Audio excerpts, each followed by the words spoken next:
Bueno, pues Eva, en primer lugar, muchas gracias por estar aquí hoy con nosotros. Es un placer tenerte como invitada en Gobi.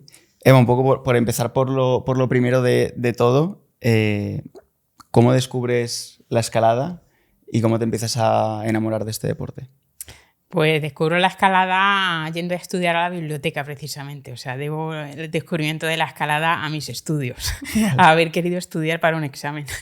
Porque iba a la biblioteca un fin de semana, recuerdo, y vi el cartel en la puerta de la biblioteca de un curso de escalada. Y no sé, como que pensé que lo quería hacer. Como que sentí una llamada, ¿no? Vale. Y bueno, me informé porque ya había empezado ese curso. Me informé en la Delegación de Cultura y tal, porque lo organizaba la Junta de Castilla-La Mancha. Y bueno, fui al sitio donde lo estaban dando, que ya estaba empezado y todo, y yo soy súper tímida. Ahora se me nota menos porque he cumplido años, pero al principio, cuando era más pequeña, era muy cortada, muy cortada. Entonces, pero para esto no me importó nada. Ya. Entonces acudí a ese sitio donde estaban dando el curso de escalada y dije que yo quiero hacerlo. Y empecé a escalar en ese cursillo y desde el momento en el que me puse a subir por era una vía muy cortita, porque esto empecé en Toledo, que en Toledo hay una zona muy pequeñita de 2 metros, 3, una cosa así, de granito. Y fue empezar a subir por esa vía y yo dije, esto yo lo quiero hacer hasta que me muera. O sea, fue acción-reacción. Un flechazo. Un flechazo total. a primera vista. O sea, yo, no sé, me apasioné enseguida. ¿Eso con qué edad fue, Eva, más o menos? Pues eso fue con 20 años, empecé muy tarde. Vale. Sí, tenía 20, 21 años tenía. Estaba estudiando para Ciencias del Deporte en ese momento. O sea, te molaba el deporte, pero la escalada no habías tenido ningún contacto. Nunca había tenido contacto. Vale. O sea, fue amor a primera vista. Fue totalmente así. O sea, Qué yo guay. puse un pie, otro, eché las manos a los cantos y dije, guau, es que me encanta, yo quiero hacer más. Claro. ¿Qué hay que hacer para hacer esto? Me regalaron unos pies de gato muy grandes, un chico del cursillo y hasta ahora. Qué guay. ¿Cómo era un poco la escena de la escalada en aquel momento en España, Eva, más o menos? ¿Cómo lo vivías tú? Pues yo creo que llevaba poco tiempo en España y yo tuve la suerte además de coincidir con un grupo de gente pionera en Toledo. Yo soy de Toledo. Y en Toledo, ya te digo, no hay zonas de roca, solamente hay el casco histórico, lo rodea el río Tajo y hay unas pequeñas paredes muy chiquititas de granito y empezaron ahí esta gente a abrir vías y a promover la escalada, dar cursillos y demás. Y en ese momento pues no había mucha gente. Yo creo que empezó un poco a expandirse la escalada en los años 80 o así, o sea que llevaba poco tiempo. Y bueno, escalaba poca gente, no mucha gente, pero con bastante fanatismo en aquel momento por este grupo que te comento. O sea que yo tuve esa suerte de estar acompañada en un grupo, empezar en un grupo ya muy fanático y que buscaba pues la dificultad ya. ¿Y recuerdas un poco cuando le contabas esto a tu gente cercana, a tu familia, qué te decían? Porque si en Toledo tampoco hay vías, imagino que será muy nuevo para todos ellos. Sí, claro, la gente no... Bueno, eso sigue pasando, ahora menos porque se ha expandido mucho la escalada, pero la gente se piensa siempre que vas a subir al Himalaya en vez de subir porque hay paredes de roca difíciles, siempre hay que explicarlo. Pero en aquel momento más. Claro. Y bueno, en mi casa... lo que más temían era pues, los viajes en coche a las zonas de escalada. Yo creo que es lo más peligroso, de hecho, no la escalada en sí. Total. Y eso es el argumento que le doy a mi madre hoy en día para que no lo pase mal. Le digo, mamá, es más peligroso coger el coche para cualquier cosa que estar haciendo deportiva. Sí, totalmente. Pero bueno, sí que es verdad que les daba miedo pues porque te caes, claro, sí, escalando. Te forma parte de la arriba, escalada, la caída. Y bueno, hasta que entienden un poco, bueno, que vuelas un poco, pero los parabols que hay te protegen, etcétera, eso cuesta de incrustar. De entender. ¿Hubo alguna figura o referente que te inspiró en esos primeros años de escalada, Eva? Pues en esos momentos yo empecé con una pareja en Toledo que llevaba años escalando, que fueron Esther Bullido y José Manuel Palacios, que le llaman. Siempre había motes en esa época, el bolo, por ser de Toledo.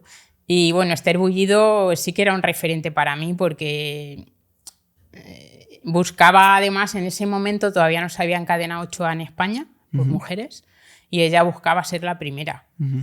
Entonces tenía ese espíritu un poco de búsqueda de la dificultad, también tenía muchas reivindicaciones feministas que por aquel entonces eran muy raras, porque había lo típico que ocurre en algunos deportes todavía, que regalan un secador de pelo a una mujer y a un hombre le dan dinero, cosas así. Y en aquel momento Esther pues luchaba un poco por los derechos también de las escaladoras, ¿no? Y ser consideradas iguales. Sí. Entonces sí que fue un referente para mí de por dónde tirar un poco. Pero bueno, la búsqueda de la dificultad diría que me nacía. Me nacía sin tener cerca a nadie porque yo cuando empecé a escalar quería ser la mejor escaladora que pudiera ser. Siempre has tenido eso de querer ser un poquito mejor conforme pasa el tiempo. Eso me ha movido siempre. ¿Y luego algún error o aprendizaje que hayas aprendido con la experiencia y que quieras compartir, que a lo mejor le dirías hoy en día a la Eva del pasado de pues esto a lo mejor haberlo hecho de otra forma o no? Es que la Eva del pasado estaba aprendiendo. Bueno, por qué camino tenía que tirar y cómo tenía que hacer las cosas, entonces no me sale mucho eso de ¿qué hice mal?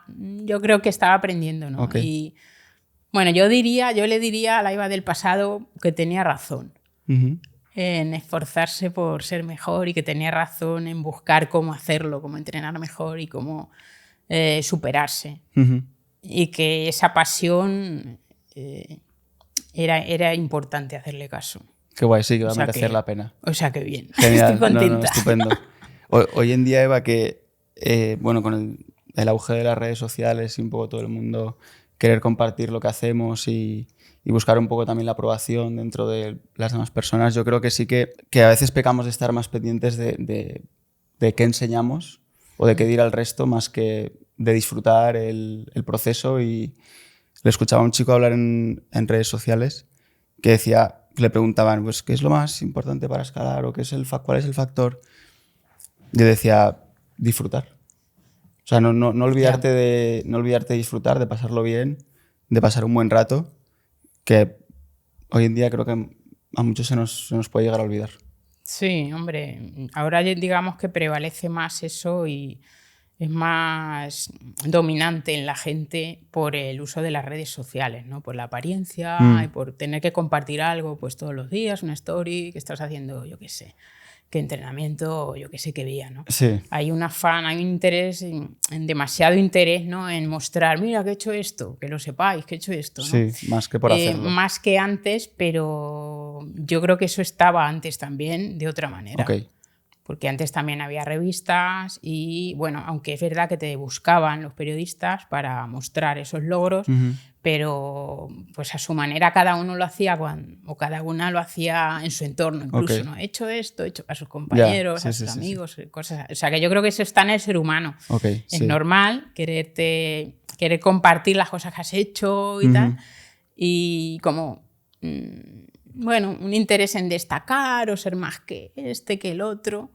Pero claro, el problema es cuando eso dirige tu comportamiento, ¿no? Todo el rato. Que es un poco lo que puede pasar a alguna gente con más intensidad que antes, ¿no? Total. Pero bueno, yo creo que lo de disfrutar, bueno, es lo básico. Tú empiezas a escalar porque te gusta.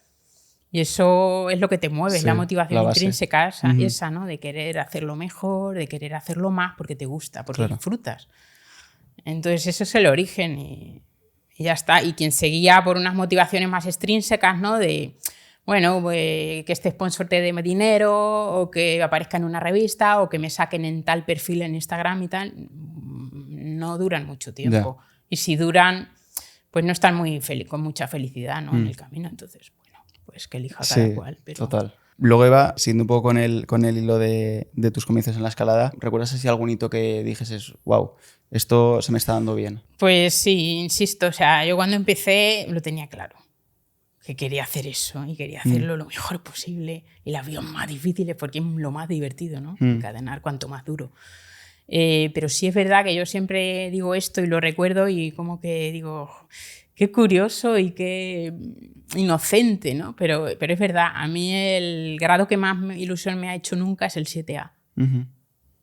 Cuando encadené 7A, por aquel entonces te estoy hablando de que igual ya había encadenado a Ana León en España el primer 8A, que lo hizo ella. No recuerdo en qué año lo hizo, pero puede que ya lo hubiera hecho. Pero fíjate, habían encadenado en España pues 8A solamente. Solamente entre comillas. Pues sigue siendo un grado difícil, ¿no? ¿Recuerdas más o menos la fecha, Eva? ¿La del 7A mío? Sí. Fue creo que 2 años después de empezar a escalar. Vale. Yo empecé en el 90, en verano 90, que lo he mirado recientemente. En verano del 90 empecé y en el 92, como a mitad de años o así, encadené el primer 7A a vista. Y entonces pensé, ¡guau! ¡Qué guay! Subidón. Estoy como en otro escalón, claro. el 7A. Y yo creo sinceramente que el 7A es un escalón importante. Uh-huh. Siempre es el cambio de número, curiosamente, porque bueno, en España es el 7A, pero en Estados Unidos o en grado anglosajón corresponde al 6C+, el 12A. Sí. O sea, el 12A es 6C+. Ya. Decimos, pero nosotros 7A, o sea que es una barrera mental totalmente, ¿no? Sí. Pero nos limita bastante, entonces yo pensé, ¡guau! 7A, hemos pasado el primer escalón. Ahora ya, venga, ahora 7A más, ahora 7B, pero como que me hizo muchísima ilusión ese grado. Eva, eso, cuando tú empezaste, has comentado que en Toledo no había prácticamente roca. ¿Por qué zonas solías ir? ¿Por Madrid, por Cuenca? Sí, solíamos ir, lo más cercano era Cuenca. A Cuenca empezamos a ir. Empezamos a ir, pero realmente me llevaban. Yo no tenía coche y salía con la gente con la que te he comentado que empecé. Con los del principio. Sí, y algunas veces íbamos a Madrid, Patones. Yo diría que esos 2 sitios eran los que más íbamos, Patones y Cuenca. Eso que dice Eva de que Cuenca es un poco la universidad de la escalada deportiva en España, ¿das fe de ello? Un poco cómo es tu experiencia. Cuenca es un sitio exigente porque tiene muy pocos pies para moverte. Entonces eso cuesta a la gente. Sobre todo si estás acostumbrado a escalar en un sitio, en un rocódromo en el que las presas que pisas normalmente suelen ser muy grandes. Ahora hay estilos de escalada, es verdad, que requieren que escales casi sin manos y con pies muy pequeñitos, y eso está cambiando. Sí. Pero la gente que escala solamente en un rocódromo que tienen a lo mejor cerca en su ciudad y solamente pisan presas grandes, le cuesta eso. Entonces eso es una característica importante de Cuenca. Hay pocos pies, los pasos son muy limitados porque la roca no da mucho canto. Vale. Entonces es exigente. Duele mucho también, esa roca es muy abrasivo, hay mucho agujero. Entonces, yo no sé si en la universidad o es donde no quiere volver mucha gente. Sobre todo cuando dejamos de escalar un tiempo o dejamos de escalar por allí y volvemos, siempre decimos eso. ¡Guau! Cuenca, menuda ¿cómo leche. cuesta? Sí, menuda ¿Cómo leche nos cuesta? ha dado. Sí. Entonces, bueno, en España hay muchos lugares, la verdad, donde moverte y que te van a dar bastante repertorio, y lo suyo es eso, moverte probar por muchos diferentes sitios. Sí, para adquirir repertorio de movimientos y confianza en todo tipo de estilos y tal. Ok. Has llegado a encadenar vías de hasta 8C+. Has sido, de hecho, la segunda escaladora en España y la quinta del mundo en encadenar un 8C. Bueno, y la sexta. La sexta. Sí, porque al principio se empezó Tengo yo la quinta aquí, pero... Claro, se empezó a compartir que era la quinta tal, pero yo indagando, porque claro, yo un poco eso decía, ¿ha sido la quinta? Entonces empecé a contarlas y fui la sexta realmente. Lo que pasa que es verdad que en el año que yo lo hice, encadenaron otras 2 o 3, 2 chicas más a la vez. Entonces, bueno, pues hubo ahí un desajuste, pero bueno, la sexta. Sí, no, pero vaya, de las primeras en hacerlo. De las primeras, sí. Y bueno, venimos de comentar el 7A, que fue un hito que te hizo muchísima ilusión y por el que tú dijiste, wow, me puedo dedicar a esto profesionalmente y ser una escaladora profesional. Bueno, profesional. En España no. Claro, porque, no hay mucho profesional, o sea, de eso no vives.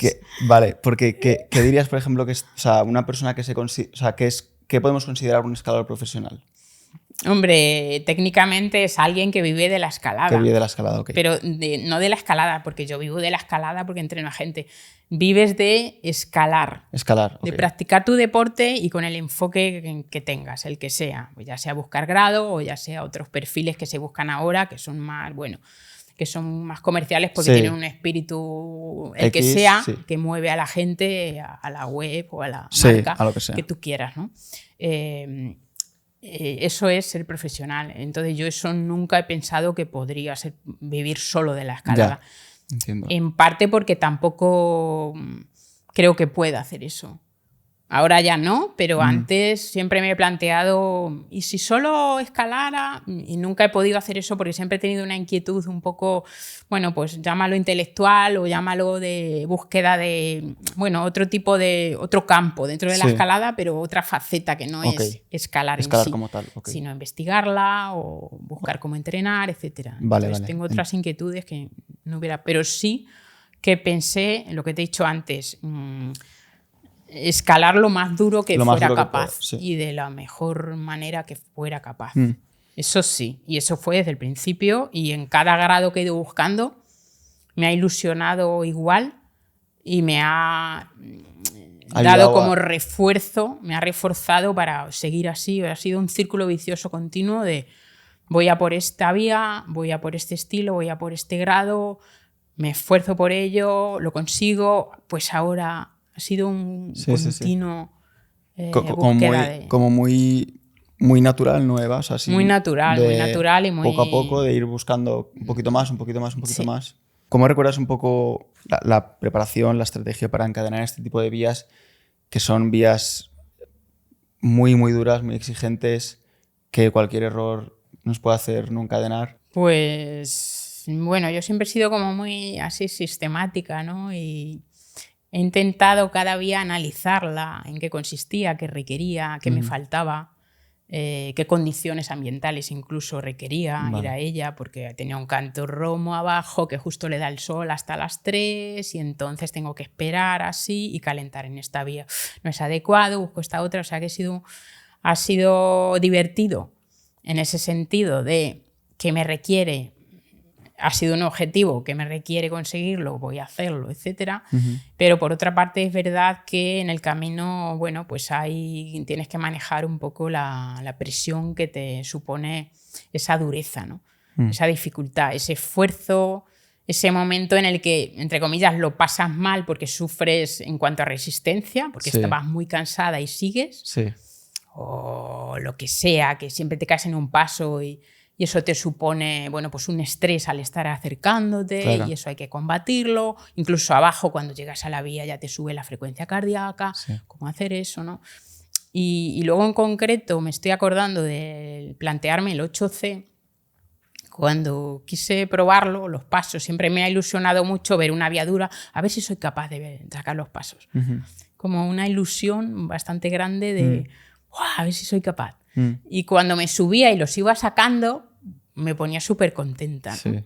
Entonces yo probé esta vía que hice el primer 8C en Nuria y me dio un subidón enorme porque saqué los pasos, ¿no? Aquel día. Entonces dije, es que voy a ir a por ella, porque me salen los pasos. Pero ¿qué pasa? Que en ese momento, cuando yo la empecé a probar, allí sí que había habido solamente 2 o 3 mujeres, no recuerdo bien, que habían encadenado 8C. Marieta Uden fue una, Liv Sanson fue otra, Yosune, por supuesto, o sea, había 3. Entonces son pocas. Y decía, joder, han hecho pocas. Entonces me da un gusanillo ahí chulo, ¿no? De decir, a ver si lo consigo, ¿no? Ese reto. Pero eso podía suponer una presión de decir, joder, si voy a ser la 4ª, voy a ser la X, ¿no? Lo que pasa es que yo esa presión me la quitaba pensando que cada día era un momento determinado en el que yo me iba a centrar en cada paso de la vía, cada chapa, cada movimiento, iba a ir centrándome en el presente. Y no iba a pensar en las consecuencias de llegar arriba o caerme o lo que fuera. O sea que mi estrategia fue ahí centrarme en el momento, centrarme en el presente y no pensar en nada más. Ni en la cadena, ni en qué pasaría si ese día fallaba, qué pasaría si encadenaba, si fallaba otra vez en el mismo paso, etcétera, ¿no? Eso... Simplemente en dónde estabas y quizá cuál era el siguiente movimiento a hacer. Exacto. Ahora, ¿qué tengo que hacer? Mover este pie, ahora chapo con esta mano, ahora me he caído en este paso. Claro, porque no he cogido el canto como era, el siguiente pegue lo voy a hacer así, y me centraba en eso. Entonces esa era mi estrategia para quitarme la presión y me funcionaba bastante bien. ¿Recuerdas más o menos, Eva, cuántos pegues efectivos a Nuria no lo recuerdo. Sí que lo tendré apuntado, pues yo tengo todo apuntado. No sé los pegues, pero no fue mucho tiempo. Pero no me refiero a pegues totales, Eva, sino de de esto que dices, joder, es una vía tan dura que me puedo permitir, o por lo que tú decías, por las condiciones climatológicas, me puedo permitir darle 3 intentos al día, a nivel de pues, que te puede dejar las yemas muy desgastadas o... Bueno, es una vía que está en un sector que solo puedes ir en verano y cuando hace buen tiempo, porque es sombrío y tiene mucha humedad. Entonces solo se puede ir con condiciones que para mí son adecuadas, porque llevo mal el frío, a lo mejor desde abril, a partir de que empiezan un poco 18 grados, te diría así, entre 18 y 25 grados. Entonces eso es de primavera a finales de verano o de otoño. Y estoy recordando que me ocurrió en esa vía, el año que la empecé a probar, que me lesioné en un monodedo que tiene. Y me lesioné porque iba cansada y dije, a ver cansada, ¿qué soy capaz de hacer? Porque bueno, ese tipo de cosas a veces se me ocurren, ¿no? A ver cansada, ¿cómo lo haría? ¿No? Un poco para tomar nota, yo qué sé, cosas así. Y iba cansada, era un paso de un monodedo y me hice una rotura fibrilar en el flexor. Entonces ahí tuve que parar bastante tiempo. Recuerdo ir en el coche que no podía casi conducir y un poco triste. Ahí digo, me he lesionado, no voy a poder tal. Pero bueno, entonces esa temporada ya la tuve que dejar. Hasta la temporada siguiente. Que ya ahí sí que retomé y la hice sin ningún problema de secuelas ni nada. Luego hablaremos un poco más adelante del tema lesiones. y luego tenía aquí apuntado que rescaté, que comentábamos fuera de cámara, un relato que tú tienes que es la crónica de mi primer 8A, que no sé si nos quieres contar un poco de qué va esta crónica, este relato. Bueno, es bastante gracioso porque, bueno, un poco como, ya te digo, como infantil lo veo ahora, la historia de mi primer 8A. Y bueno, pues es un cuaderno que yo tenía en ese momento en el que ponía reflexiones y cosas, lo sigo haciendo, con mi diario de entrenamiento sigo poniendo reflexiones y cosas, pero en aquel momento era como más narrado, ¿no? Y dije, para mí era como muy, en mi digamos, vivencia, ¿no? Personal, como muy histórico, ¿no? Probar el primer 8A, porque recordaba que Esther le había costado tanto, que había querido ser la primera en España. Y ya en aquel momento, claro, ya había mujeres que habían hecho, pero yo dije, voy a probar 8A, qué guay, qué ilusión, ¿no? Y recuerdo que lo apunté en este cuaderno y puse historia de mi primer 8A, así, como título, ¿no? Y la fecha, pum. Y narré ahí lo que sentía en la vía, ¿no? Entonces recuerdo que puse que me imponía mucho. Estoy delante de la vía, me impone mucho, qué nervios. Llego a la segunda chapa y ahí me cuelgo porque me quiero relajar. Le digo a mi compañera, a mi amiga Eva, le dije, tía, pilla que me voy a tranquilizar. Porque claro, iba nerviosa. Las chapas alejan mucho en esa vía, que es cazaprimeras en Cuenca, por cierto. Y bueno, iba narrando ahí lo que iba sintiendo. Llego por fin a la quinta, que la aleja mucho, pero consigo hacerlo, no sé cuánto, ¿no? Entonces yo narré un poco el primer PP, lo que me costó poner las cintas. Que ya era como, el reto del día era probarlo, a ver qué pasaba, dónde llegaba, qué tenía que hacer, ¿no? Y curiosamente, además, respecto a esto de lo mítico del grado en aquel momento, que bueno, sigue siendo difícil, yo creo hoy día, el 8º grado siempre impone, es que esto igual lo comentamos luego, el tema de las decotaciones en mujeres a las vías. Resulta que yo buscando el 8A de verdad para encadenar, porque esta cazaprimeras estaba de 8A en aquel momento, pero estaba en duda, porque la empezábamos a probar mujeres. Es que igual no es 8A, es más fácil de 8A, es 7C+. 7C+, no 8A. Entonces empecé a probarla, pero sabía que si la encadenaba no me lo iban a reconocer como 8A. Entonces busqué otra vía y también estaba en duda. Entonces llegué a encadenar. Lo curioso de todo esto, el resumen, es que hice 8A y 8A+ a la vez. Porque llegué a encadenar una que sí que era 8A, pero es que era 8A+. Con el tiempo se vio que era 8A+.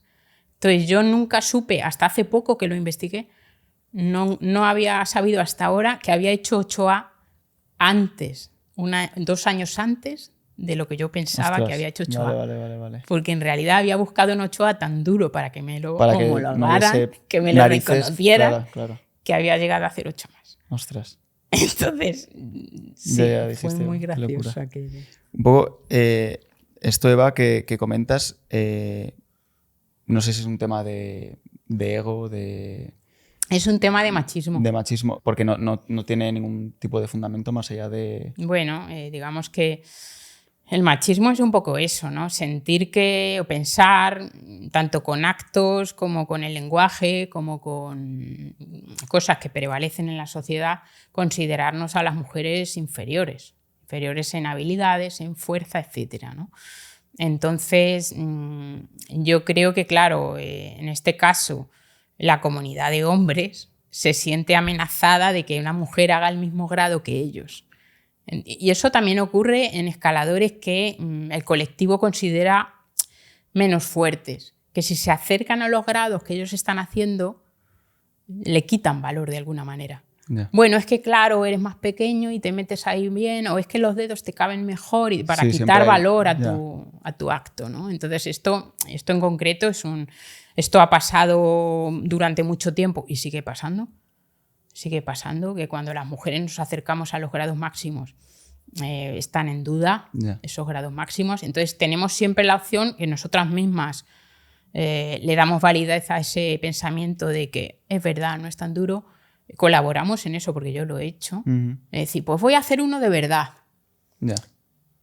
¿Por qué tenemos que hacer esto si todo el mundo empieza con el grado más fácil para cada, ¿no? Para cada caso? Sí. Todo el mundo ha empezado así y es lógico. Claro, no te vas a meter pues sí, es tu elección personal ir a la más dura. ¿Por qué no?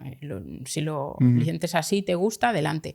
Pero no porque esté ocurriendo eso otro, ¿no? Entonces yo creo que, bueno, la explicación es muy simple. El machismo. Y ya está. A mí pasa, en los rocos veo mucho cuando una tía consigue hacer una vía que a lo mejor un tío no, o le cuesta más, es como, no, es que ha tirado de flexibilidad. Sí. Es que es muy flexible. Es muy curioso. Y es como, hostia, ya está. Ese ha sido el único factor por el cual, o sea, quiero decir, no es porque esté fuerte, no es porque sepa escalar, no es porque tenga técnica, no es porque esté preparada, ¿sabes? Sí, es lo que te digo. Ya te digo, es como, o sea, suena absurdo desde fuera cuando lo escuchas. Y es curioso cómo hasta hay pocas diferencias fisiológicas en cuanto a que hagamos mejor marca que un hombre en algo, y una es la flexibilidad. Y pues curiosamente, aquello en lo que destacamos las mujeres se menosprecia.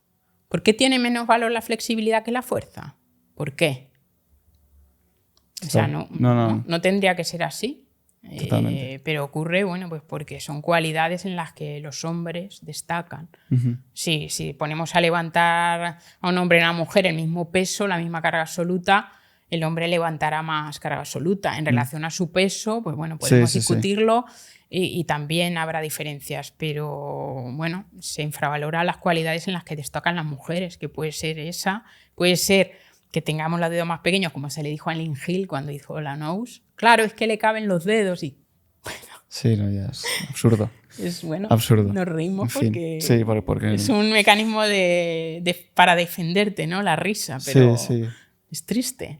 Eva, te quería preguntar, volviendo al tema de la escalada, sobre la parte mental. Hoy en día hay muchos escaladores que el primer contacto con la escalada es el rocódromo y luego cuando se pasa a la roca cambia completamente porque hay un factor que muchas veces en los rocódromos no influye tanto, que es la parte mental. Pero ¿cómo de importante es el mental o qué experiencia tienes tú con esto en la escalada?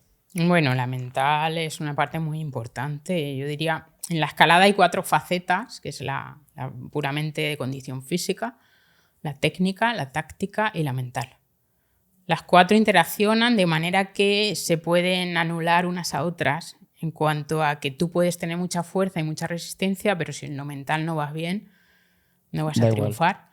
Y también ocurre con cualquiera de las facetas. O sea, la faceta de la estrategia puede, si la llevas mal, puede anular las otras 3 también. O sea, si tú siempre calientas mal, por ejemplo, o si tú a la hora de competir la estrategia a la hora de abordar un bloque no la llevas correctamente, también puede anular tus cualidades. O sea que todas esas facetas interaccionan. Pero la parte mental destaca muchísimo en la roca por el aspecto de la caída. Ya sabemos eso, ¿no? Que hay muchísima gente, la estrategia que tiene para abordar su miedo es ponerse más fuerte. Pero ocurre que siempre en el grado máximo le va claro. a impedir forzar el control del miedo que no tiene. Entonces nunca lo van a conseguir. Claro. Lo que sí pueden conseguir es hacer menos grado, o sea, meterse a vías más fáciles, porque ahí sí que controlan mejor el miedo a la caída. Y eso es lo que no hacen. Ya.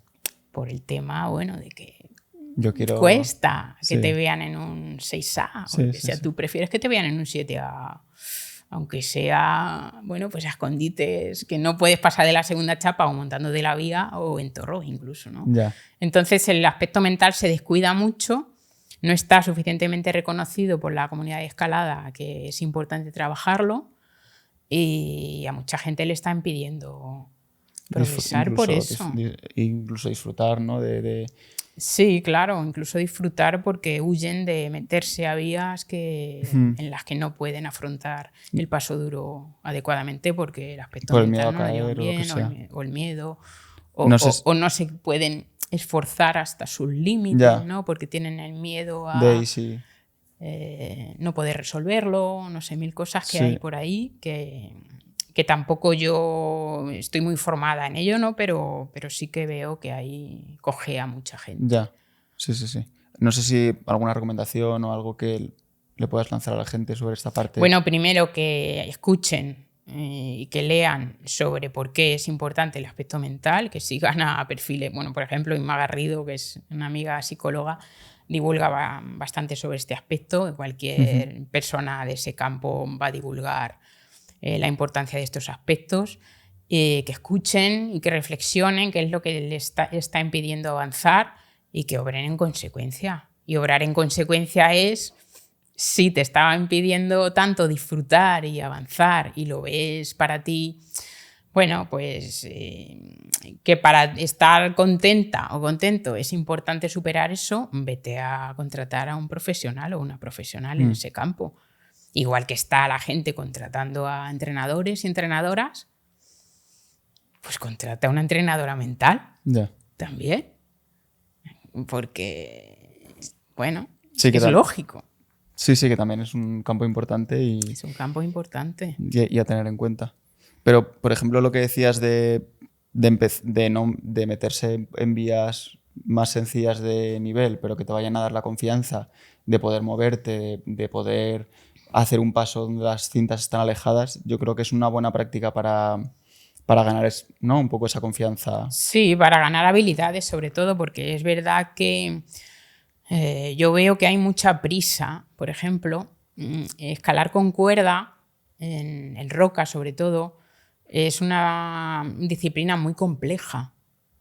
Es más difícil de lo que nos pensamos. Que sí, se te puede dar bien y ya está, y de repente, bueno, pues te mueves bien y no hay problema, y el chapaje y todo te lo han enseñado correctamente y lo haces bien y no tienes problema ahí. Pero no es raro que sí que se te haga difícil, porque hay muchas cosas que combinar. Tú tienes que llegar a un sitio y soltarte de una mano y en una posición estable con los pies de manera correcta colocada, soltar una mano para coger cuerda, el tiempo suficiente para poder pasar la cuerda por la cinta, lo cual requiere un poquito de resistencia y también de equilibrio y de control mental de mantener esa posición o lo que sea, y de paciencia, mezclado con la habilidad pura manual de hacerlo, con el cálculo de la distancia a la que puedes llegar a chapar en el siguiente paso. O sea, que es combinar muchas cosas, técnicas mentales, y conjugado con el aspecto físico, que no se pillan enseguida. Entonces hay que darse tiempo para dominar todo eso y que te enseñen bien, que esa es otra, porque te enseñan fin de semana express, te enseño a escalar. Y te ponen a una vía a subir que no está adecuadamente equipada, a lo mejor, porque alejan mucho las chapas y es lógico que te dé miedo porque no tienes las habilidades. Sí. Entonces el miedo al final es un mecanismo de supervivencia, ¿no? Que te está diciendo, chica, es que claro, no tienes habilidades para quedarte de una mano y ahora chapar, tal. Entonces te pones nerviosa porque eso es lógico, que no sepas hacerlo, y tu cuerpo lo sabe y tu mente también. Entonces, yo creo que hay que tener más paciencia en el progreso, hay que darse tiempo para ir adquiriendo esas habilidades, poco a poco ir progresando en niveles adecuados, empezar por lo más fácil, cuando tengas dominio de ese grado, esa dificultad, en los estilos que te gustan, progresar a un poquito más duro, pero ahora la gente pues se salta etapas a lo mejor, sí, porque mola más encadenar más duro y tiene miedo. ¿Y esto cómo es que tengo mucho miedo tal? Bueno, pero si lleva 2 meses. Ya, sería raro que no tuvieses miedo. Vete progresando, no sé, algo así. Yo creo que podría ir por ahí un poco el pensamiento de... Sí, calma, ¿no? Un poco más de paciencia. Un poco más de paciencia en el progreso y rodearse de gente que te asesore adecuadamente. Sí, que te genere que confianza. te ponga pues a tirarte. Tirándote es como se te quita. Bueno. No. Tirarte, tienes que tomar la decisión de tirarte, que va en contra de lo que hacemos escalando, que es voy a ese canto, ay, no lo he cogido, me caigo. Yeah. Es totalmente al contrario, ¿no? Tomar la decisión de tirarte no es lo que estás haciendo escalando. Te quería preguntar si desde que tú empezaste a escalar hasta el día de hoy has notado una excesiva fijación por el grado o crees que de toda la vida ha sido un poco esto así. Esto es así. Esto es así. Esto es del ser humano. Yo no he visto cambio ahí. Bueno, pues nos gusta, ya te digo, mostrar que hemos hecho este grado, que te admiren por eso, que bueno, por otra parte es que es normal. Ahora, cuando destaca demasiado esa faceta, pues es cuando no. Yeah. Hay que mirarse, sí, ¿no? Porque pero es bueno, como... es normal que te guste, porque bueno, al final es ambición. Yo también soy muy ambiciosa y muy competitiva, entonces pues quiero más grado, quiero más difícil, quiero un estilo que se me da mal, pues también en ese estilo voy a encadenar ese grado, ¿no? Sí. No me voy a vías más fáciles, porque me gusta el reto, ¿no? De la dificultad. Ahora, cuando predomina el aparentar que haces una cosa que a lo mejor no haces tan bien como estás expresando o te preocupa demasiado, pues ese es el problema, ¿no? Pero bueno, yo creo que no. Yo creo que siempre ha sido así. Siempre ha habido que mirárselo cuando lo pasas mal por eso y dudaría que cambiara. Sí, no tiene pinta. No tiene pinta. No tiene pinta. Eva, ahora vamos a hacer un pequeño salto y vamos a pasar a hablar de tus primeros pasos en la investigación sobre el entreno. Antes comentabas que además de escalar también tenías otras motivaciones relacionadas con la escalada. Y te quería preguntar en qué momento decidiste que querías entender la escalada desde una mirada más científica. Pues igual desde el principio. O sea, cuando empecé a escalar, esa semana que volví a Madrid a estudiar Inés, porque yo, bueno, como soy de Toledo, pues iba y venía los fines de semana para quedarme entre semana allí.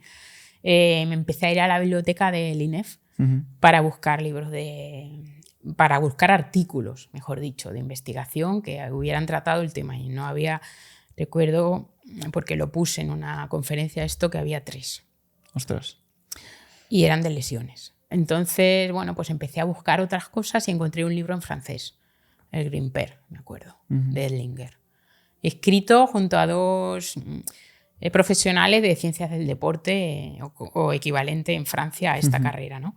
Entonces estaba muy bien el libro porque, bueno, pues tenía un enfoque ya más de metodología, de entrenamiento, que por donde podría ir la escalada. Yo no entendía nada de francés, pero usaba un diccionario y todo el rato iba traduciendo cosas y así iba un poco como satisfaciendo esa curiosidad, ¿no? De cómo podría hacer para mejorar, porque yo no era investigar lo que quería hacer en ese momento en sí, investigar de cómo se puede y luego publicar, no. Yo lo que quería era ser mejor escaladora, ganar fuerza, resistencia, lo que necesitara la escalada. Y buscaba para poder encontrar las respuestas. Entonces, ¿eso qué pasa? Que como no había documentación, empecé a buscar artículos científicos de la contracción isométrica, ¿no? Que es bueno, pues una contracción en la que no hay movimiento en las articulaciones apenas, sino que hay una contracción mantenida en el tiempo, que es lo que hacemos en los cantos. Entonces dije, bueno, pues por ahí, vale, está pasando esto, ¿cómo se entrena? Entrenamiento isométrico. Y empezaba a mirar cosas. Entonces eso ya es un poco la faceta. Investigar al final es intentar averiguar de qué depende algo, la respuesta a una pregunta que tú tienes. Y mi pregunta era esa.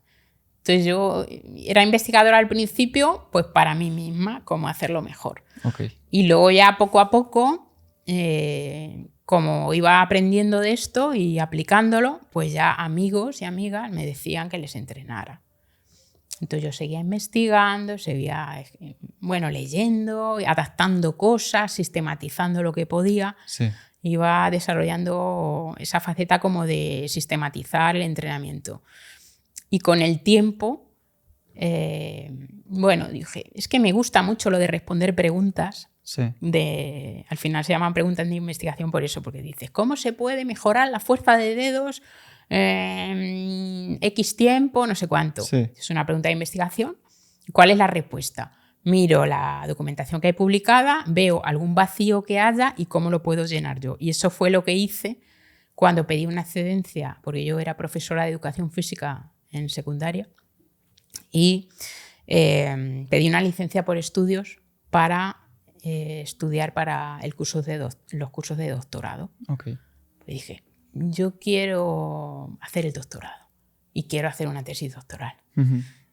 Y para hacer la tesis doctoral tienes que desarrollar estudios de investigación. Sí. Entonces ahí me senté con el que fue mi director de tesis, con Juan José González Vadillo, y planteé un estudio primero que luego publiqué.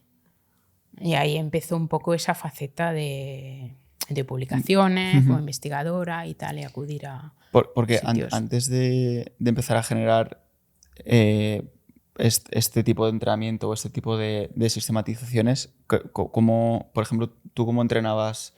Al principio entrenaba, con cosas que se me ocurrían que podían tener sentido y hacía circuitos. Yo siempre he entrenado desde el primer día. E incluso yo para las tablas de entrenamiento estas que comercialicé y la documentación que empecé a publicar, sí. Yo recomendaba llevar más de 2 años escalando y entrenando sistemáticamente tal, porque me parece una pauta correcta y de bastante cautela, digamos, para que la gente no se lesione y tenga los tejidos bien adaptados a la actividad.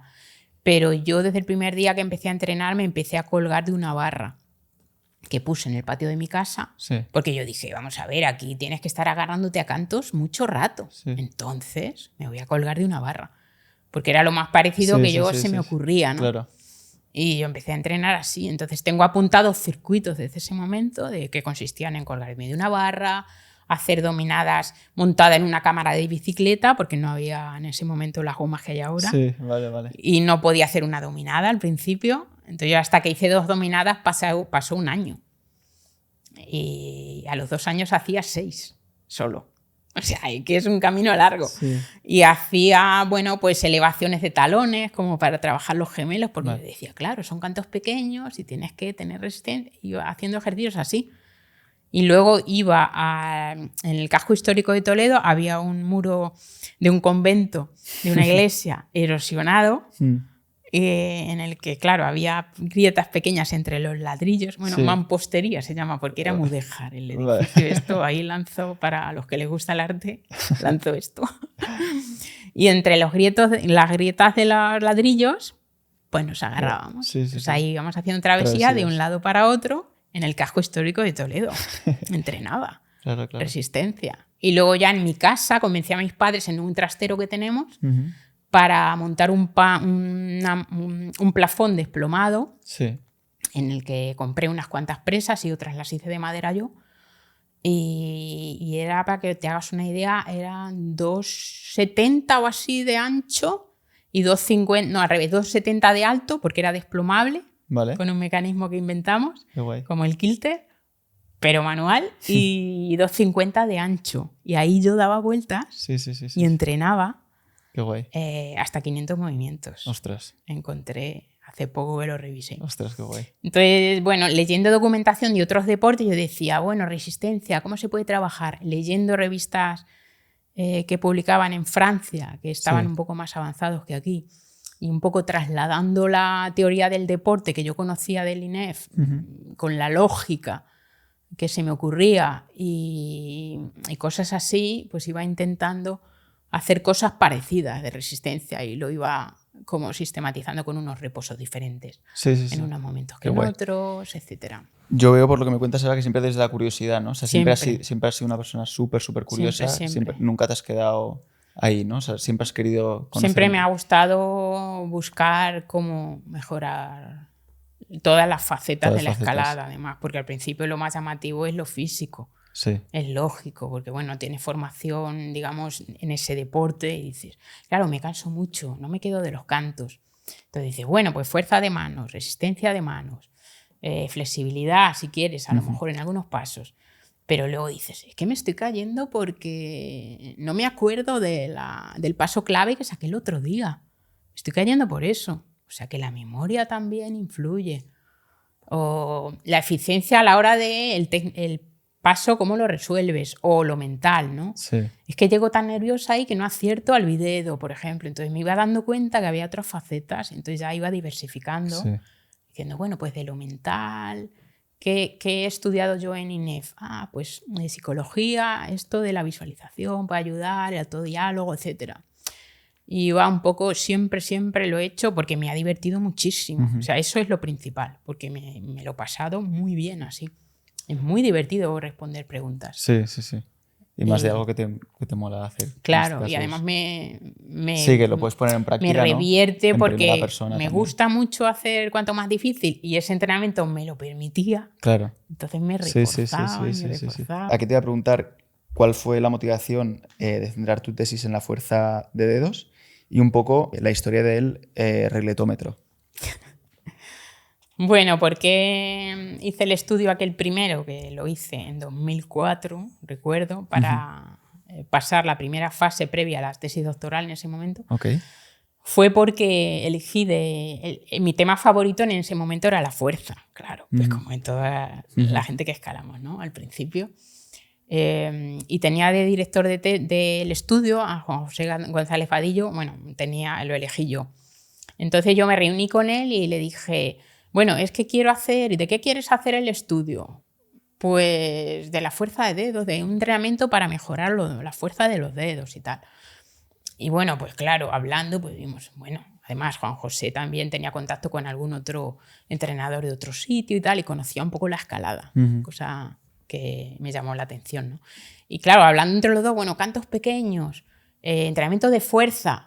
Claro, pues vamos a ver si añadiendo lastre. ¿Cómo se entrenan los dedos? Pues se entrenan así tal. Entonces, vamos a ver entonces si jugando con lastre de una regleta grande se gana más fuerza que en una regleta pequeña sin lastre, o cómo combinar esas dos cosas, cómo es mejor si una antes que la otra antes que la una, y diseñamos aquel estudio así, con un poco mi vivencia de cómo había entrenado hasta entonces, lo que conocía, porque luego la elección de la regleta del tamaño pues fue totalmente un trabajo de campo mío, de coger a colegas, intuición un poco mía, de esta regleta es grande, esta es pequeña, tal, se queda, a ver cuánta gente se queda, entonces a compañeros pues les decía, pues cuélgate y tal, y yo misma y mi chico, vamos a colgarnos en esta.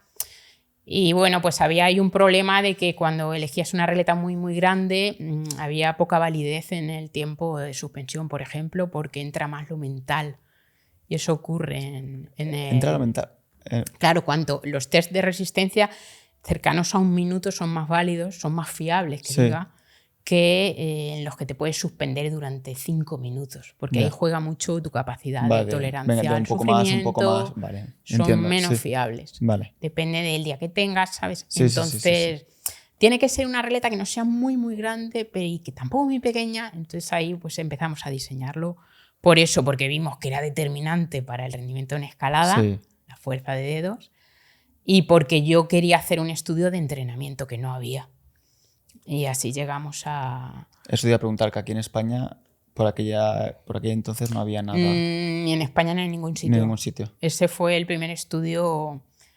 Había un estudio previo de USAG, se llama, no sé si es de un país del este, ahora mismo no sé de qué países, pero había un estudio isométrico de estrujar una especie de, como las pinzas que tenemos para calentar, o un dinamómetro, no recuerdo bien, y comparaba una población escaladora con no escaladora, de eso hay muchos estudios, y luego él creo que sometió a 4 semanas de entrenamiento a unos escaladores y vio las mejoras que había. Pero era un dinamómetro, era como muy básico y muy general el estudio, pero no había nada como tan específico, colgarse, una regleta.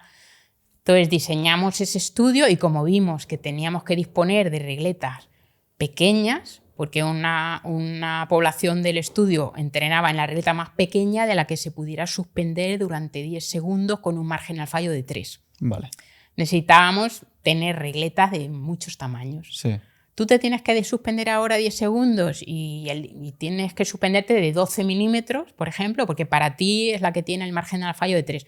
Y para otra persona, pues tiene que ser de 8. Entonces necesitábamos mucho rango de regletas y dijimos, algo barato y algo práctico, fácil de construir, porque yo siempre hemos usado materiales reciclados, o sea, ecológicos. Entonces, con unos pallets de la calle, construimos el regletómetro, lo que lo llamamos regletómetro, porque consistía con una palomilla en ese momento, que fue lo más básico, graduar con un listón que poníamos encima, llevarlo atrás o adelante para hacer la regleta más pequeña o más grande. Y era así de pequeño, era muy pequeño. Y lo distribuimos en 3 romos diferentes donde entrenaban los cobayas, que llamábamos. Los cobayas éramos los que sometíamos a estudio. Y eso fue el regletómetro. O sea, un aparato en el que se podía graduar el tamaño de la regleta. Qué guay. Que todavía lo conservo. Es una fantasía el nombre, me encanta. Sí. Ahí, ¿visteis algo, Eva? ¿Empezasteis a responder a esas preguntas? Sí, encontramos lo que elegimos comparar en el estudio fue el orden en estas 2 variantes de entrenar, digamos. ¿Qué es mejor? ¿Entrenar primero con lastre en una regleta mediana y después sin lastre en una regleta la más pequeña posible? ¿O al contrario? 4 semanas en una regleta más pequeña posible y luego entrenar con lastre en una regleta más grande. ¿Qué orden era mejor? Y vimos que era más beneficioso. También hay que decir que era una población de bastante nivel, porque toda la población que elegimos de muestra fueron escaladores y escaladoras de más de 8A encadenado, que llevaran entrenando más de 5 años, o sea, una serie de pautas que impusimos para seleccionarles, y en esa población el entrenamiento con lastre en una regleta más grande y después sin lastre en una regleta más pequeña fue más efectivo que al contrario. Pero ¿qué pasa? Que con este estudio hubo muchísima confusión. Bueno, confusión no, es normal. Eso luego yo lo publiqué, lo llevé a un congreso, el primer congreso de investigación en escalada en Nueva Zelanda, en 2012, creo que fue, lo presenté, y los resultados y tal, y enseguida se empezó a expandir, porque también se empezaron a comercializar unas tablas por lo que la gente me empezó a conocer y también sabía lo que había publicado. Entonces la gente empezó a entender que había que entrenar con lastre todo el tiempo. Entonces, es que había cada día, yo miraba y decía, madre mía, están publicando cosas que eso no he dicho. Pero bueno, que es normal, porque claro, con lastre, que se mejora mucho, que hay un estudio. Y ya la gente empezó a entrar todo el tiempo con lastre, todo el año con lastre, ¿sabes? Y yo en ese estudio lo único que comprobé fue que era mejor primero con lastre y luego sin lastre durante 8 semanas. Que se podía también aprender de ese estudio, que en 4 semanas de entrenar con lastre se mejoraba la fuerza de dedos en no me acuerdo ahora si era un 20%, lo que sea. Un 20%, que es bastante. Entonces, bueno, eso llamó la atención, claro. Y a partir de ahí, pues, se empezó a derivar a muchas otras conclusiones, algunas más erróneas que otras y tal, y que fue difícil. Y a día de hoy, claro, ya se me escapó de las manos, pero hay muchísima confusión sobre eso. Porque, bueno, al final llega lo que llega, tú no puedes controlar todo, ¿no? Y hay que tener en cuenta que un estudio es una cosa cerrada, digamos, como de laboratorio, aunque era bastante real porque la gente entrenaba de verdad con un entrenamiento que yo le ponía que era el mismo para toda la gente. Yeah. Toda la gente entrenaba igual para yo asegurarme que los efectos eran por ese entrenamiento. Okay. ¿no? Y la gente lo empezó a hacer en cualquier nivel, sin embargo, lo habían llevado a cabo entrenadores de alto nivel. Claro, que ya cambia la etcétera, historia. etcétera. Sí. Y hay bastante miga. Hoy en día, si le tuviésemos que recomendar a una persona que lleva 2-3 años escalando, para ganar fuerza de dedos, un poco qué cosas tú le podrías recomendar que sean prácticas y no lesivas. Bueno, lo más natural de todo y lo más sencillo, efectivo, te ahorras lesiones y no tienes que documentarte de nada, de series ni de pozos, es escalar. Escalar progresivamente en dificultades que se vayan adaptando al momento en el que estás y tal. ¿Por qué? Pues porque tú por la vida no vas colgándote de cosas. Entonces esa capacidad, esa fuerza no la tenemos tan desarrollada. Sí. Sin embargo, tú al empezar a escalar ya vas agarrando cantos pues grandes, pero es un estímulo suficiente para mejorar la fuerza, puesto que es novedoso en cuanto a que no lo haces en la vida real. Entonces así vas a ganar fuerza de dedos ya. Sí. Y luego progresivamente te irás colgando en vías un poco más desplomadas o bloques más desplomados, y como recibe más porcentaje de tu peso corporal el antebrazo, los músculos flexores de los dedos, es un estímulo también superior al anterior en cuanto a desarrollar la fuerza, por lo tanto la vas a mejorar. Sí. O sea, primer consejo, escalar en rutas, bloques progresivamente más difíciles, adaptados al momento en el que estés, etcétera. Eso es lo más sencillo. Pero yo es que quiero entrenar porque a mí me gusta mucho algo más específico, lo que te he dicho antes. Colgarte de una barra, agarre completo de la mano, colgarte de una barra durante varias series, un poco por debajo del margen al fallo. ¿Que te aguantas 20 segundos de la barra? Pues serie de 15 segundos. 3, 4, una pausa de 2 minutos, eso es lo más básico. Sí. Y luego ya puedes ir a toda la sofisticación que tenemos hoy día disponible, que si los sensores de fuerza, que si, bueno, pues cosas un poco de todo tipo. ¿Qué te parece un poco el tema de los sensores, Eva? ¿Los has probado? Sí, yo molan? Tengo todos los juguetes que te puedas imaginar.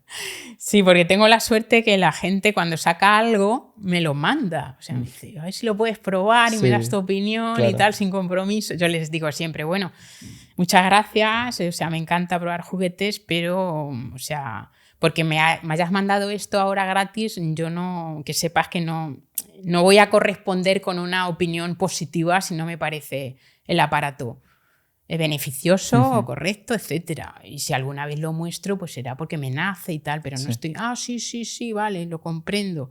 Quiero decir con esto que yo las cosas que pongo por ahí en redes y demás no es porque me hayan regalado nada, porque, bueno, es que no están cosas tan carísimas, me las podría comprar, o sea, no me sacan de pobre realmente.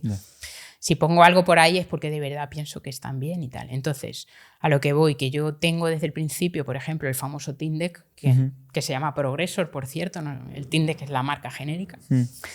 Lo tengo desde hace años. A Georgen, que es el que lo ha desarrollado, le compartí mi opinión sobre un montón de cosas para la app, que luego incorporó algunas, le di mi opinión, etcétera, y lo empecé a usar. Lo primero para lo que lo veo útil es para seguimiento de lesiones. Eso es lo más, yo creo, lo más práctico que se me puede ocurrir y correcto y además lógico. Seguimiento de lesiones, molestias, etcétera. Puede ser útil para gente que empieza a escalar y quiere empezar a trabajar un poquito los dedos, pero no se puede colgar porque su peso es mucho carga. Bueno, pues se puede empezar tirando de ese sensor de fuerza, es lógico. Ahora bien, al ser unilateral requiere una complejidad a nivel de postura y de control de la activación de la musculatura escapular, etcétera, que principiantes no suelen tener. Entonces es complejo tirar de un sensor de fuerza. Es, si me apuras, a veces lesivo porque estás manteniendo un ángulo de codo cerrado y estás sobrecargando en esa parte sin que sea necesario, porque tú quieres trabajar los dedos. Te puedes colgar con el brazo extendido, pero que hay que educar para con el hombro hacer la tensión correcta. Entonces, bueno, pues ahí tiene mucho que hablar, tiene mucho que comentarse. Es útil, por supuesto, y tiene su hueco en el entrenamiento. Para lo que creo que se está usando mal es para sustituir a la subjetividad, si quieres llamarlo así, o la formación de cada escalador o escaladora en cuanto a su cuerpo. ¿Cómo estás de cansada hoy? ¿Cómo estás de fatigada? Y esa interpretación que tú haces, que es subjetiva, sí, y mucha gente la infravalora por eso, es muy válida y se ha visto que en los estudios es hasta más fiable que parámetros objetivos como pueden ser, a nivel fisiológico, de otro tipo. Porque la subjetividad esa, lo que haces tú es un compendio a nivel cerebral, haces un compendio de tu estado de ánimo mezclado con sensaciones físicas, mezclado con hasta factores ambientales que te están llevando a una percepción de esfuerzo, etc. Y mucha gente se está guiando por lo que le dice el Tyndek, porque es así, para entrenar o no entrenar, dejar de hacer una serie o no, evaluar si está en estado de forma óptimo o no, y no hay ningún parámetro en escalada ni en ningún deporte que por sí solo explique la fatiga ni el rendimiento de una persona. Hay un consenso de eso y hay muchos artículos ya que lo dicen. Sin embargo, en escalada creo que se está yendo por ahí mucha gente y eso se está haciendo mal, en mi opinión. Yo me he encontrado con gente que me dice, Eva, es que tengo una alergia horrible, estoy cansado porque tal, o no sé, he discutido con mi padre, estoy un poco así decaído, pero es que el Tyndek me dice que tengo que entrenar. Digo, pero ¿qué es esto? Esto es una locura. Es una locura. Hay que enseñar a la gente, y yo creo que eso es muy importante en escalada, hay que formar a la gente a conocerse, porque en escalada no tenemos como un cronómetro, como en un 100 metros, que te diga tantos metros. Vaya tantos marcas segundos que estamos haciendo y estamos mejorando en un 1500, lo que sea, o en una prueba un poco más fisiológica, que no tan de estrategia a lo mejor, si quieres. Un 800, por ejemplo. Bueno, también es de estrategia. Bueno, 400. Sí. Podemos saber por cómo estamos de forma, más o menos, en según qué etapa, los tiempos que estás haciendo. Yo te puedo decir que hagas una serie a un 90% del ritmo de competición.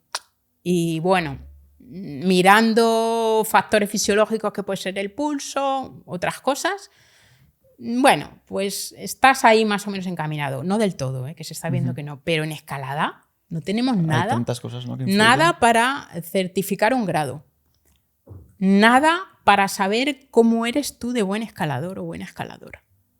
Yo miro cómo te mueves y cómo gestionas lo que sea, el estrés de competición y cómo en tal momento esta vía justo, son muchas cosas. Sí, entonces es complicado. Nos tenemos que formar a quien entrenamos y nosotras en conocernos, porque eso es lo que te va a decir qué cansancio tienes ese día, y tu entrenadora te ha dicho o ha compartido contigo que esa semana tendríamos que ir hacia un estado de fatiga pequeño porque ya estamos haciendo poco volumen y sin embargo tú estás cansada. Tienes que... Sí. Eso juega. Sí. Es importante. Es muy importante. Qué interesante esto. No me lo había planteado, pero la verdad que tiene todo el sentido al final. Sí. Escuchar tu cuerpo, ¿no? Escuchar tu cuerpo, conocerte y eso te va a dar muchas claves para rendir mejor y que tu entrenamiento funcione mejor. Sí. Todos los cuerpos son únicos, no podemos aplicar lo mismo a todas las personas. Hablamos antes fuera de cámara del factor peso, que muchos escaladores y escaladoras toman el peso corporal como un indicador clave para el rendimiento de la escalada, y como decíamos antes, que como la gravedad tiene que ver mucho, ¿no?, en este deporte, la gente lo toma muy en serio, pero probablemente pesar más o menos no sea determinante, ni muchísimo menos que tú vayas a escalar mejor o peor. Sí, hay obsesión por el peso en mucha gente. Claro, es un tema delicado porque es verdad, como decíamos, que debemos a la gravedad la diversión en este deporte, porque al final no caernos es lo que queremos, ¿no? Luchar contra la gravedad, cómo colocarte para ser eficiente, aprovechar la postura, etc. Entonces da el sentido, pero a la vez, cuanto más desplomen las vías, más importante es qué porcentaje de fuerza representa tu peso corporal, ¿no? Entonces, por lo tanto, la deducción de la gente es, vale, peso menos para que me pese menos mi cuerpo, además en sentido literal, ¿no? Sí. Entonces, bueno, no hay que negar que es importante el peso en escalada porque trabajamos con la fuerza relativa. Cuanto menos desplomadas sean las vías, menos importante es. Porque reposa más porcentaje en los pies. Pero claro, es que según la modalidad no es tan importante. Porque, por ejemplo, si tú miras en escalada en bloque de boulder, en competición, ves todo tipo de cuerpos.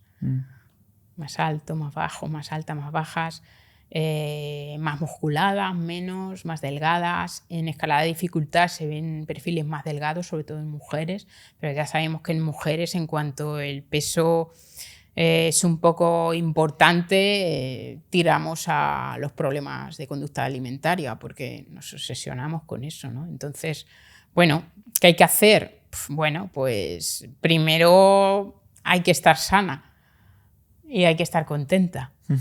Y la gente que tira a pesar lo menos posible, bueno, va perdiendo peso, va perdiendo masa muscular a la vez, claro, porque no lo hacen correctamente. No estamos hablando de perder un par de kilos, a lo mejor, en una escaladora de competición que juega con todos los factores y ve que, bueno, es más eficiente unos 2 kilos que a lo mejor podría estar bien quitarlos, ¿no? De una manera saludable. Bueno, quitarlos.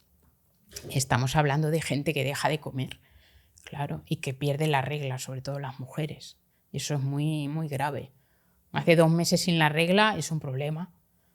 Chicas en edad de tener la regla que no la tienen, que va más allá de los 15 años y no han tenido la regla, es un problema médico y hay que revisarlo y no podemos permitir que, claro, las chicas jóvenes tiren por ese camino de pesar poco, claro. Entonces, bueno, no es para...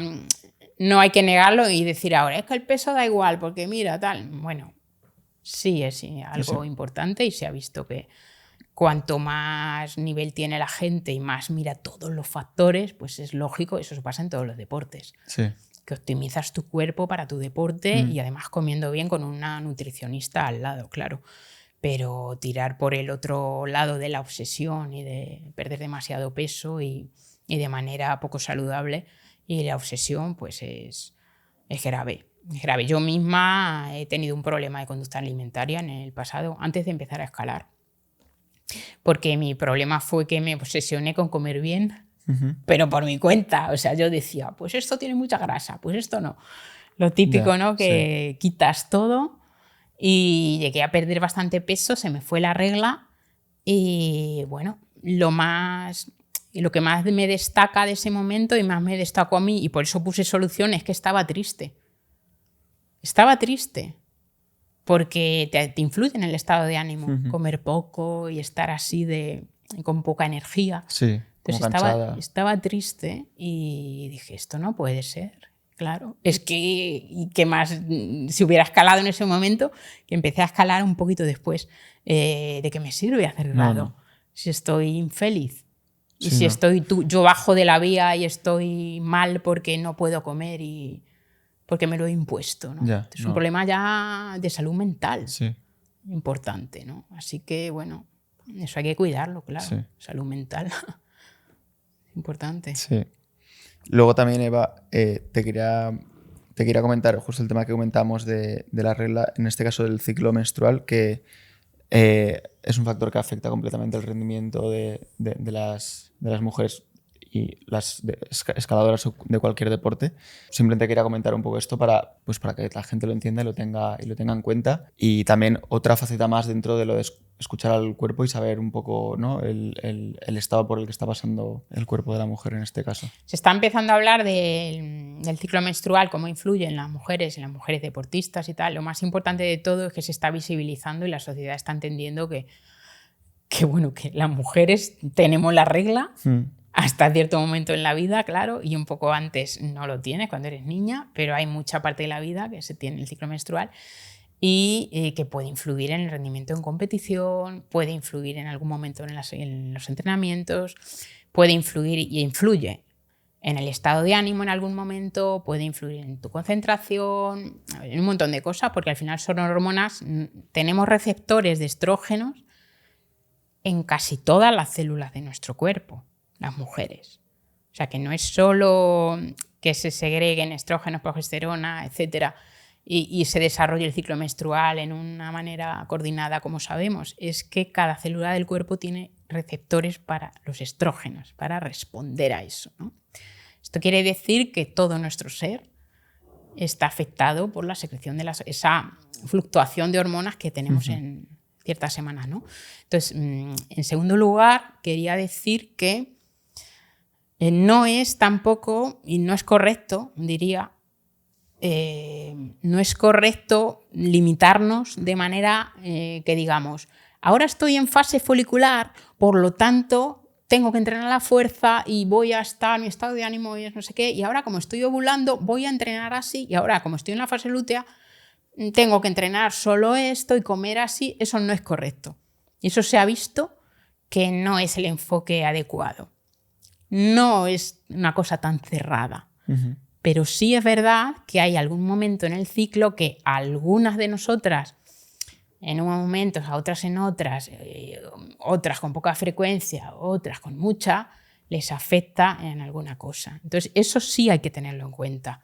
Chicas, que entrenes, o tú misma que digas, qué raro, tengo más agujetas de lo normal. O que no entiendo, me enfado por todo hoy, me molesta, llevo peor hoy el estrés que normalmente tengo. ¿Cómo? ¿Qué me pasa? O no aguanto nada, tal. O te dice algo, no, es que no sé cuánto. Y luego dices, ostras, es que me va a ir la regla. Es que me va a ir la regla. Y es por eso. Entonces, en ese sentido, sí que es bueno saber un poco esos síntomas para entenderte, ¿no? Y entender tu fisiología y tu comportamiento y todo, que puede estar influido y está en algún momento más que en otros, pero puede estar, y comprenderlo, tanto tú como tu entrenador o entrenadora, como la sociedad. Que una deportista pues, ha salido en entrevistas como atletas, han dicho, pues es que tengo la regla hoy. ¿Qué ha pasado normalmente estos tiempos? Este tiempo tan alto que ha pasado hoy, tal, a una velocista o a una fondista, tal. Sí, es que tenía la regla, tal. Sí, puede ser eso, claro, porque está influyendo tienes más inflamación, lo que sea, ¿eh? Hay muchos síntomas.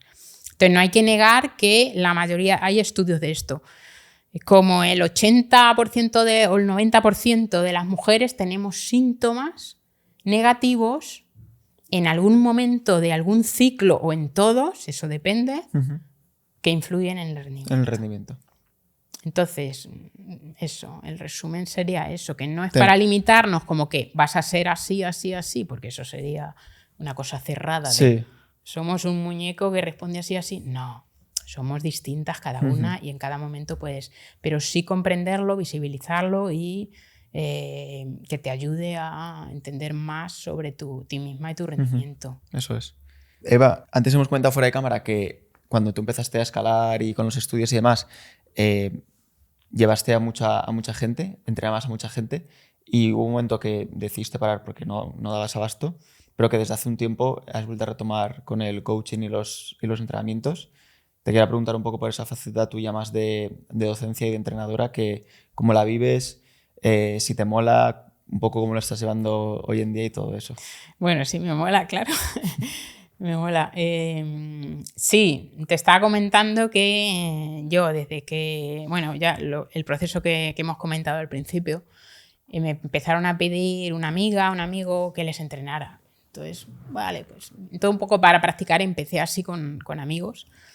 Y luego ya pues me fue viniendo más gente y se fue corriendo a la voz un poco y me empezaron a pedir que les entrenara pues gente que me apetecía porque me retaba y me gustaba también lo que había aprendido, poder ayudar a otra gente con eso, ¿no? Que es muy satisfactorio. Y eso lo estuve desarrollando desde pues a lo mejor unos 15, 20 años. Vale. Estuve entrenando a gente, cada vez a más, hasta que yo nunca he podido entrenar a mucha gente a la vez porque me lleva mucho tiempo cada persona individualizo y además, bueno, interacciono mucho y pongo mucho de lo mío, de mi ser, y me vuelco mucho y no puedo con mucha gente. Entonces tengo siempre un grupo muy pequeño porque no abarco más. Pero ¿qué pasa? Que es tan absorbente para mí. Está muy bien porque te apasiona, te gusta mucho y pones mucho de ti, pero eso mismo juega en tu contra de que, claro, te absorbe tiempo, preocupaciones y te lo quita de otros sitios. Entonces hubo un momento que estaba entrenando a gente, estaba haciendo la tesis doctoral, estaba dando cursos de entrenamiento, estaba colaborando con empresas y tal, y llegó un momento que ya no disfrutaba ni tenía tiempo para mí, para entrenar y disfrutar mi deporte, que es de donde nace todo, además. Claro. Si yo no soy escaladora, lo otro se acaba. De ahí parte todo. Entonces dije, tengo que dejar algo porque no estoy contenta. Y en ese momento dejé de entrenar a gente porque era un poco lo que me estresaba en ese momento, porque eso es 24/7 prácticamente. Cuando no estaba alguien de vacaciones, estaba otra persona. O sea, yo no podía decir, bueno, pues ahora vacaciones, 2 meses o 1. No, porque en verano a lo mejor se iban a escalar en algún sitio y en ese momento yo no les ponía como los entrenos, aunque sí les escuchaba lo que ocurría, pero otras personas estaban preparando una competición, entonces nunca descansaba. Y estaba continuamente, Entonces dije, voy a dejar esto porque me está quemando. Entonces tuve un poco de burnout ahí. Y lo dejé como unos 5 años así, y hace poco me empezó a apetecer mucho otra vez. Porque empecé a llevar al equipo de Castilla-La Mancha de competición en 2022, creo que fue. Estuve 3 años llevando ese equipo y me gustaba hacerlo porque, bueno, no era entrenar a gente, pero era un poco parecido. Estaba en contacto con ese mundillo de competición que ya me apetecía más que la roca, pero no es del todo estar tan volcada como una persona, entrenamiento personal. Pero ¿qué ocurrió? Que me iba llamando la otra faceta de es que yo quiero dirigirles el entrenamiento de verdad a todos estos niños y niñas. Sí. Y no lo puedo hacer aquí porque es un equipo y porque cada cual tenía su entrenador o entrenadora. Entonces dije, entrenamiento personal de nuevo. Entonces ahora llevo desde 2025, llevo poquito, estos 2 años, que he vuelto al entrenamiento personal. Genial. Y es prácticamente, casi toda la gente que tengo es de competición. ¿Qué tal un poco ves a las nuevas generaciones? No sé, si comparas los escaladores que había hace 20, 30 años con la gente que viene ahora, yo, bueno, por lo menos veo un nivelazo, veo gente que lo hace genial y desde muy, muy pequeños y muy pequeñas. ¿Cómo ves tú? Bueno, es como en todos los deportes, que cuando se empieza cada vez antes, cuando una vez se conoce por la sociedad, suele empezar cuando eres niño o niña. Entonces, cuando se incorporan en esa etapa, que es una etapa muy adecuada porque tienes toda la motriz y todos los patrones motores de la evolutivos, que incluye la trepa, claro, es una cosa natural, no la has perdido todavía y lo utilizas para divertirte, te van dirigiendo esa aproximación a la escalada de manera correcta, luego vas entrenando de manera natural y entonces se adquiere un nivel muy grande, como en otros deportes, a una edad pues relativamente temprana, como 17, 18, que estás en tu máximo potencial entre los 20 y los 25. Entonces, bueno, pues se cubren las etapas como en casi todos los deportes, desde juvenil hasta adulto. Entonces, por eso se está viendo grandes grados ahora a unas edades más tempranas, porque tienen a lo mejor 10 años previos ya. Claro, o 6 o 7 de aproximación, de progresión, de ir entendiendo el deporte, cada faceta, con todos los vídeos que hay además que se comparten. Se adquieren también ese repertorio a nivel un poco de visualización, no motor, pero sí que ya te suena, lo quieres hacer y se avanza pues relativamente rápido, porque es una etapa bastante adecuada, la juvenil, para mostrar este rendimiento en este deporte. Entonces, por eso estamos viendo eso. Pero en cuanto a otras cosas, bueno, yo creo que simplemente la edad en la que se rinde está cambiando.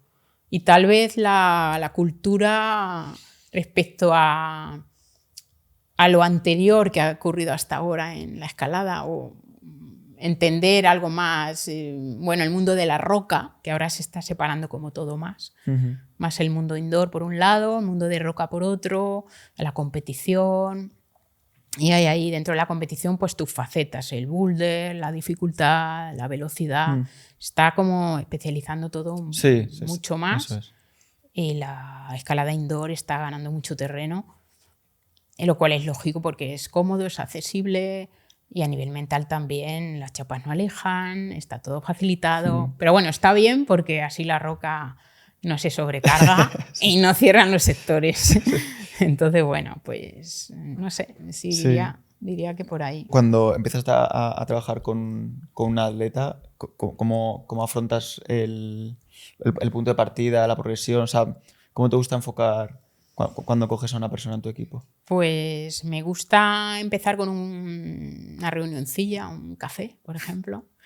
Si entreno a alguien de la edad juvenil es con la familia, claro, me contactan, normalmente me suele contactar la familia, interacciono un poco y para conocerles algo mejor el enfoque que tienen y un poco la trayectoria previa que tienen del deporte o lo que sea, pues me gusta pasarles un cuestionario para conocer un poco más afinidades, motivaciones que buscan, no por nada, sino simplemente puede ser la cosa práctica de que a lo mejor, anda, pues es que os habéis equivocado porque yo precisamente pues esto a lo mejor no soy la más indicada o lo que sea, ¿no? Sí. Me gusta acercar un poco eso y luego ya conocernos. Me gusta tomar un café con la familia y con ese niño o niña y charlar un poco de mi enfoque, me preguntan cosas y tal, para ver si conectamos también. Vale. Porque yo considero el entrenamiento es una relación muy personal al final y tiene que haber afinidad. Que a mí como que me apetezca tu proyecto, que me apetezca lo que buscas, que me identifique con cómo entiendes esto, el compromiso que tienes que sea parecido al mío, o sea, que sea a full, claro. Cosas así desde lo más práctico y personal como es conectar hasta aspectos más técnicos, ¿no? O prácticos que pueden ser pues dónde nos vamos a ver o cómo vas a entrenar, cuántos días a la semana tienes disponibles, estás en una época que estudias mucho, ¿no? Cosas así. Y luego ya si todo va bien y queremos trabajar en conjunto, pues les suelo verles unos cuantos días para evaluarles todos los aspectos. Físico, técnico, táctico, mental, en lo que puedo yo abarcar. Historial de lesiones, deportivo, de resultados de competición, de todo. Les veo escalar, me pasan vídeos, etc. Conocerles lo más posible y bueno, pues luego empezar y ir. Para mí lo más importante cuando entreno a alguien es que haya comunicación y que haya compromiso y que haya conexión. Sí, súper importante. Sí. Al final la base para cualquier relación no que vayas a tener, pero vaya, que es la base de todo. Sí. Eva, luego, bueno, para ir cerrando un poco la charla, que hemos hablado de un montón de cosas, te quería preguntar un poco a día de hoy, me imagino que todo sigue girando en torno a una cosa que es escalar, pero te quería preguntar sobre cuáles son un poco tus motivaciones a día de hoy, un poco inquietudes, planes de futuro. Bueno, pues ahora, como te decía, estoy ahondando mucho en la escalada de competición, tanto en bloque como en dificultad. Más que nada porque me he dedicado mucho tiempo a entrenar escaladores de roca y escaladoras y a mí lo que me gusta es un poco el reto, ¿no? Lo nuevo que tengo que averiguar, y la escalada de competición llevo ya unos años, pero me sigue desafiando en cómo hacerlo mejor, cómo entrenarles mejor y tal. Entonces estoy indagando continuamente en ese tipo de cosas, cómo entrenarles mejor, etc. En cuanto a mí, a nivel personal o como escaladora, curiosamente, además me pillas en unos días muy clave porque me estoy decantando, que esto vais a reír, me estoy decantando por el bloque de indoor. Vale. me está motivando mucho. Vale. Porque la escalada en roca es lo que más me gusta del mundo, claro. Sí. Pero, bueno, es más difícil salir a roca y reunir días para ello. Y por otra parte, hay que reconocer que yo, aunque he aceptado que ya no puedo hacer tanto nivel como antes, sino que más bien voy en descenso, lógicamente, porque voy cumpliendo años, yo soy muy ambiciosa, competitiva, me gusta un poco el reto. Y el reto de volver a encadenar 8A o a ver si puedo probar 8B, tal, me gusta, pero no me acaba de llenar. Entonces, ahora en la escalada indoor de bloque, sobre todo, estoy encontrando habilidades de no tengo, pues de coordinación, de pasos sin manos, dinámicos, de slap dinámicos, que no lo sé hacer y que me está desafiando a ver si soy capaz de aprenderlo. Qué guay. Entonces, en mi nivel, que es muy bajo en bloque de este tipo, estoy en las dificultades más bajas, me motiva mucho conseguir hacer cosas que para los jóvenes son tonterías de coordinación, pero que para mí, me motivan a aprender a escalar de esa manera. Qué guay. Es que es muy chulo. Es completamente diferente, ¿no? Y también satisfactorio, ¿no? Cuando de repente te sale un paso de coordinación y dices, ostras, yo que dices, ¿cómo es posible que mi cabeza haya podido hacer estas 3 cosas y yo no me he dado ni cuenta, ¿no? A mí esa sensación de decir, hostia, estoy aquí, me he quedado, ¿sabes? Como, wow. Sí, es muy... A mí me hace mucha ilusión, un poco esa es la palabra que dirige lo que hago, ¿no? Pues sí. Y ahora mismo es aprender habilidades nuevas, es lo que me está moviendo. Llevo, como me he dado cuenta, como hace 2 semanas o 3 solo. Es que tengo tiempo para salir a roca, pero quiero seguir yendo a un rocódromo para este bloque que he probado, a ver si me sale. Bueno, qué guay. Pues nada. Sí, siempre mola, ¿no? De descubrir nuevas motivaciones, y yo creo que una de las claves de este deporte es que hay tantas opciones que tenemos la suerte de poder elegir y podemos conocer un abanico enorme de posibilidades, y que si nos cansamos de una podemos ir a otra, o si no nos motiva una vamos a otra. Mientras sea trepar, ¿no? Mientras sea trepar. Al final tiene que ser escalar, porque es lo que más feliz me hace del mundo. Y luego también una cosa que me atrae de esto es que así entiendo mejor en lo que tengo que entrenar a mis chicos y chicas. Claro, ponerte en primera persona. Esas habilidades. Pues yo desde fuera las veo, soy capaz de visualizarlas, lo que sea, y ver muchos vídeos y entenderlo y con ellas intentar mejorarlo, pero practicándolo. Creo que adquiero más conocimiento todavía, y bueno, pues eso también es como una cosa secundaria que he sacado, no es ese el origen de hacerlo, pero también... Una consecuencia que mola. También, también mola. Entonces, ya cuando así me pillas. Ya cuando ves una presa en un vídeo y dices, vale, ya sé que esta es mala porque dentro no tiene nada de...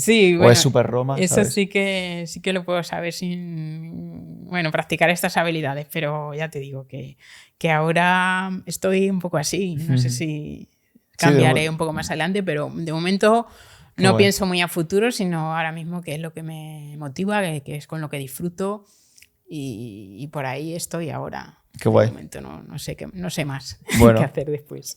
Lo importante es el ahora y saber que estás disfrutando de una nueva modalidad. Para mí eso es lo más importante, y que estés disfrutando. Sí.